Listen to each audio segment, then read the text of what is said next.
안녕하세요. 만나서 반갑습니다. 저 국어 담당하고 있는 신동우라고 합니다. 어머님들 이제 직접 뵙고 이렇게 인사드리는 게 예의나 제가 좀 스케줄상 부득이하게 이렇게 영상으로 이제 인사드리게 되었습니다. 일단 이제 학생들 입장에서는 어저께가 저희 지금 촬영일 기준으로 어저께가 이제 6월 평가원이었는데 역시 학생들이 그렇게 잘 보지 못했어요. 등급 컷을 보면은 이게 이제 1등급입니다. 2등급, 3등급. 헌법과 정보는 88, 2등급이 80, 3등급이 71이고요. 업내는 85, 77, 68.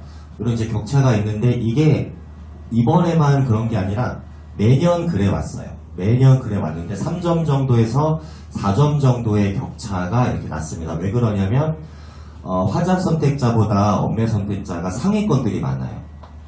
상위권들이 공통 과목을 더 잘 보겠죠. 거기에 대해서 보정 점수가 주어지는 시스템과 체제이기 때문에 상위권이 쏠려있는 업내가 화작에 비해서는 이렇게 이제 3점, 4점 정도 유리함이 이렇게 보입니다.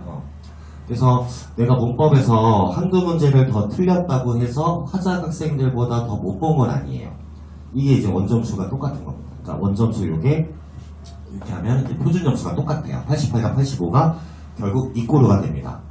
그거는 공통 과목에 대한 정답률 차이가 이런 차이를 유발했다고 하는데 이게 좁혀지지 않고 있어요. 지금 3년째 계속 이러거든요. 그러니까 3점, 4점 정도 문법에서 한두 문제 더 틀려도 화작 다 맞춘 학생보다 못 본 게 아니다. 똑같은 거예요. 그러니까 이런 체제이기 때문에 굳이 문법을 만 2개 틀렸다고 포기하고 그럴 필요는 없고요. 그래서 문법이 좀 공부가 돼 있으면 이제 시간도 좀 줄일 수 있는 장점도 있고 여러 가지 좀 유리함이 있긴 한데 이번에 그 36번의 문법 문제가 정답이 26%밖에 안 나왔어요. 학생들이 문법이 좀 까다롭게 나옵니다. 그래서 이제 문법에 대한 좀 확실한 좀 공부가 돼 있다라고 하는 학생들은 뭐 굳이 엄매를 이제 피할 필요는 없는데 문법이 그렇게 쉽게 나오는 주제는 아닙니다. 작년에도 2년 연속 수능에 지문형 문법이 이렇게 나오거든요. 지문 읽고 푸는 건데 보통 학생들이 엄매 선택자들은 공통과목보다 엄매를 먼저 풀어요. 먼저 푸는데 요거 읽고 첫 번째 문제 풀고 읽고 첫 번째 문제를 푸는데 여기서부터 막히는 학생들이 꽤 됐어요. 그래가지고 이제 수능날 좀 당황했던 그런 경우도 있어서 문법적 지식과 개념이 좀 확실히 좀 공부가 돼야 되는 그리고 문제도 많이 풀어봐야 돼요. 그런 공부를 좀 하셔야 됩니다. 어쨌든 원점수 차이는 요 정도 차이가 난다라는 게 이번 시험의 결과고요. 작년에 좀 이슈가 많았습니다. 작년에 뭐가 이슈였냐면 문학 이슈였어요. 문학 이슈여서 대치동에서 제가 이제 휘문고 학생들을 이제 가르치는데 거기서 예비 고2 엄마들이 이제 정시를 미리미리 준비를 할 건데 문학을 좀 많이 해달라 이런 요청들이 굉장히 많았어요. 작년에 이슈는 문학이 좀 많이 어려웠다라는 이제 그 소문을 듣고 문학 특강을 좀 많이 해달라고 요청을 많이 받았었는데 애초에 원래 문학보다 독서가 평균 오답률이 원래 더 높았거든요. 작년에도 독서가 잘 본 건 아니에요. 근데 문학이 예전에 비해서 좀 많이 틀려서 문학이 이슈가 된 거지 독서가 뭐 학경이 뭐 쉽고 문학이 어려워졌다 이건 아니었습니다. 독서는 여전히 학생들이 많이 어려워하고요. 문학은 문학대로 작년에 오답이 높았는데 이번 6월 평가원 보면은 독서가 압도적으로 많이 틀렸습니다. 정답률을 보시면 7번 문제, 9번 문제, 13번, 15번, 16번 5문제나 되죠. 자, 정답률이 50% 언더인 것들이 지금 5문제 있습니다. 정답률 49%, 33%, 47%, 35%, 31%. 이 13, 15, 16번이 시사하는 바가 큰데, 요게 이제 인문편이거든요. 인문이 보통 이제 철학 지문이 많이 나오는데, 가끔 교수님께서 명제 논리학 지문들을 냅니다. 논리학 지문 나오면 항상 나가거든요. 이번에 좀 논리학 지문이 나와가지고, 학생들이 굉장히 좀 당황했어요. 그래서 13, 15, 16번을 굉장히 많이 망했습니다. 16번 같은 경우는 공통과목 기준으로 전체 오답 1위가 나왔죠. 그러니까 문학은 오답률이 50% 넘는 문제가 34번. 현대시 보기 박스 문제. 최근에 현대시 보기 상관성 3점짜리 문제를 굉장히 많이 틀려요. 보기 박스와 작품의 연관, 사고 어떤 관계를 사고하는 능력이 학생들이 좀 많이 좀 부족하다는 게 여기서 드러나는데 어쨌든 현대시 보기 박스 문제 있죠. 34번 문제. 거기에 정답률이 40%가 나왔습니다. 자, 이렇게 좀 객관적인 지표만 봐도 오늘 훨씬 더 많이 틀렸다? 네, 독서를 훨씬 더 많이 틀렸고, 원래 그랬어요. 원래 오답 베스트 10 중에 8개, 9개가 독서일 정도로 원래 독서 싸움이긴 했습니다. 작년만 문학이 살짝 좀 어려웠고, 작년에도 문학이 작품이 어려운 게 아니라 선지가 좀 어려워요. 선지. 그러니까 이 작품의 구체적인 표현과 선지의 추상어 사이의 소통을 잘 못하는 거죠. 그러니까 선지에서 나오는 어휘예요. 문학 작품이 힘든 건 아닌가요? EBS가 연계가 되니까 작품이 힘든 건 아니었고, 선지에서 나오는 어떤 어휘들, 그 다음에 그 문장의 문맥을 잘 읽지 못하고 작품과 선지의 소통이 잘 안 됐다. 그런 능력이 좀 부족해서 그랬던 거고, 예를 들면 이런 거였죠. 보기 박스가 있고 작품이 있고 선지가 있어요. 보기 박스에서 자연은 현실적 풍류의 장이다. 그러니까 풍류가 먹고 놀고 즐기는 거거든요. 그 얘기를 작품에서 구체화했어요. 저 화자가 자연 속에서 사냥하고 낚시질하고 즐기는 삶을 얘기하죠. 고전시였습니다. 그래서 이게 화자가 매를 잡고 사냥하는 것은 화자의 고고한 취향으로서 이렇게 나왔거든요. 그러면 학생들이 어디서 바뀌었을까요? 왜? 여기. 고고하다. 이 정확한 뜻을 모르거든요. 예전 평가원의 현대시에서 고고라는 작품도 나왔었습니다. 고고라는 작품. 제목이 고고였어요.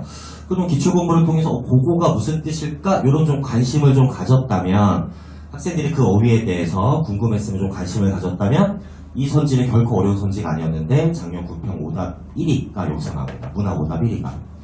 자, 즐기는 거죠? 낚시질 즐기고 있는 거죠? 사냥하는 거 즐기는 거죠? 그럼 학생들의 사고과정, 좋은 거네? 좋은 거니까 고고하다. 정확히 모르겠지만 좋은 거네? 좋은 거니까 좋은 취향이지. 맞다 하고 넘어갔죠. 그래서 들었습니다. 이 고고하다의 정확한 뜻이 현실에 초연하다. 현실에 초연하다. 현실에 얽매이지 않는, 현실에 벗어난 취향이라는 뜻이에요. 고고하다는.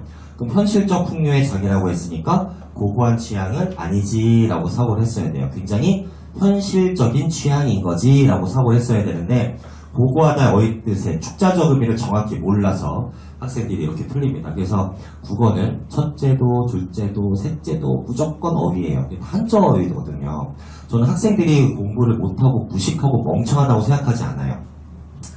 근데 학생들이 국어를 왜 못하냐? 학생들이 사용하는 어휘와 학생들이 사용하는 워딩들이 있겠죠. 학생들의 어휘와 교수들의 어휘 사이에 괴리가 있어요. 교수님들은 한자어들을 사용하시고 삶의 가치를 역설하고 있다. 이렇게 고고한 취향으로서 채권이란 자금 조달을 목적으로 하는 유가증권으로서 유가증권. 학생들이 유가증권이 뭔데? 뭐 이러는 거죠. 그러니까 특히 경제지문하고 법지문을 어려워하는 이유는 그런 어휘들, 경제 용어와 법적인 어휘들을 학생들이 경험을 많이 못해요. 경험치입니다. 한자 어휘에 대한 경험치가 너무 부족하고 단어를 찾아보는 그런 습관도 잘 안 돼 있고, 그래서 기본적으로 어휘, 학생들이 사용하는 어휘들은 뭐 낄낄빠빠 뭐 이러고 있는데 교수들이 사용하는 어휘는 한자어들이니까 그 사이에 괴리가 너무 크니까 교수들이 사용하는 어휘에 대해서 학생들이 단어 뜻을 모르니까 그 문장에 대한 사고가 이어지지가 않아요. 그러니까 학생들은 그냥 읽긴 있는데 머리에 그 축자적 의미가 어떻게 머리에 담겨있지 않고 그냥 눈알 굴리기만 하고 왔다 갔다 가다가 시간만 버리고 이런 일들이 지금 비일비재합니다. 그래서 어휘를 정말 많이 신경을 써야 돼요. 그래서 유형별로 철학지문에서 자주 나오는 어휘들, 경제지문에서 자주 나오는 어휘들, 법지문에서 자주 나오는 어휘들, 문학에서 개념어적으로 많이 나오는 어휘들, 그 어휘가 좀 밑바탕에 깔려 있어야 됩니다. 제 수업의 특징은 이제 유형별로 공부할 거예요. 유형별로 지금 공부하고 있는데 철학지문, 뭐 경제지문 이렇게 파트를 좀 나누고 고전소설도 갈래별로 좀 나누고 현대소설도 내용별로 좀 나누고 시대별로 나누게 좀 많이 쪼갭니다.